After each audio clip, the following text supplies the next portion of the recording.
নমস্কার বন্ধুরা, আমি শর্মিলা লাহাস কিচেনে জানাই সকলকে স্বাগত। আজকে আমি আপনাদের জন্য নিয়ে এসেছি টিফিনের জন্য একটি দারুণ রেসিপি। যে কোনো টিফিন বলুন, স্কুলের, বিকেলের, সকালের বা অফিস অথবা কলেজ, প্রত্যেকটি টাইমেই এই টিফিন অর্থাৎ চাউমিন কিন্তু আমাদের সকলের ভীষণ প্রিয়। আর সাথে যদি থাকে চিকেন বা বাদাম, এই সব ইনগ্রিডিয়েন্টস দিয়ে কি করে এত তাড়াতাড়ি চাউমিন বানানো যায় চলুন তাহলে দেখে নিই। প্রথমে আমি চাউমিন কিন্তু সিদ্ধ করতে বসিয়ে দিয়েছি। দেখুন চাউমিনগুলো আমার সিদ্ধ হয়ে গেছে।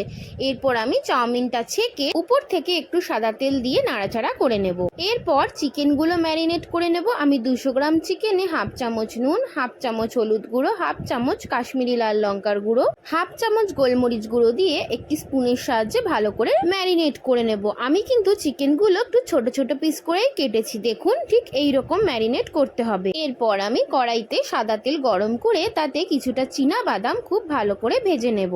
বাদামটা ভাজা হয়ে গেলে আমি ওই বাদাম ভাজার তেলেই একে একে চিকেনগুলো দিয়ে দেব। ম্যারিনেট করা চিকেনগুলো কিন্তু একটু ধৈর্য ধরেই ভাজতে হবে। চিকেনগুলো ভাজা হয়ে যাবার পর আমি একটা মিডিয়াম সাইজের পেঁয়াজ আর একটা কাঁচা লঙ্কা ভালোভাবে চিকেনের সাথে ভেজে নেব। পেঁয়াজটা ফ্রাই হয়ে যাবার পর আমি কুচিয়ে রাখা আলু এর মধ্যে দিয়ে দেব।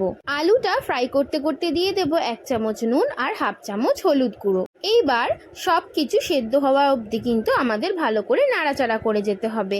ভালো করে নাড়াচাড়া করার পর আমি কিন্তু সেদ্ধ করে রাখা চাউমিন দিয়ে খুব ভালো করে সব কিছু একসাথে মিশিয়ে নেব। এরপর দিয়ে দেব আগে থেকে ভেজে রাখা বাদাম দিয়ে একটু নাড়াচাড়া করার পরেই কিন্তু রেডি হয়ে যাবে আমাদের আজকের recipe, always tiffin time favourite chowmein.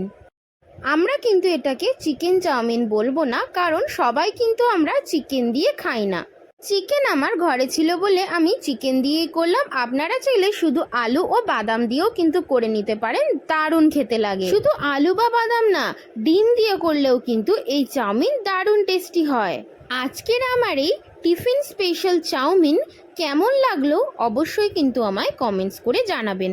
ভিডিওটা ভালো লাগলে অবশ্যই কিন্তু ভিডিওটায় লাইক, কমেন্ট, শেয়ার করতে একদম ভুলবেন না। আজকের রেসিপি এইটুকুই। আরও নতুন নতুন রেসিপি দেখার জন্য কিন্তু অবশ্যই সাবস্ক্রাইব করে নিতে হবে লাহাস কিচেন চ্যানেলকে। সাবস্ক্রাইব করা কিন্তু খুব সোজা। চলে যেতে হবে ইউটিউবে আর সার্চ করে নিতে হবে লাহাস কিচেন চ্যানেলকে। চ্যানেল সার্চ করে অবশ্যই কিন্তু সাবস্ক্রাইব করতে হবে এবং বেল নোটিফিকেশনকে কিন্তু অলে রেখে দিতে হবে। আজকের মতো এইটুকুই। দেখা হচ্ছে আরেকটি নতুন কোনো রেসিপি নিয়ে। সবাই কিন্তু খুব ভালো থাকবেন, সুস্থ থাকবেন। আজকের মতো এইটুকুই। টাটা।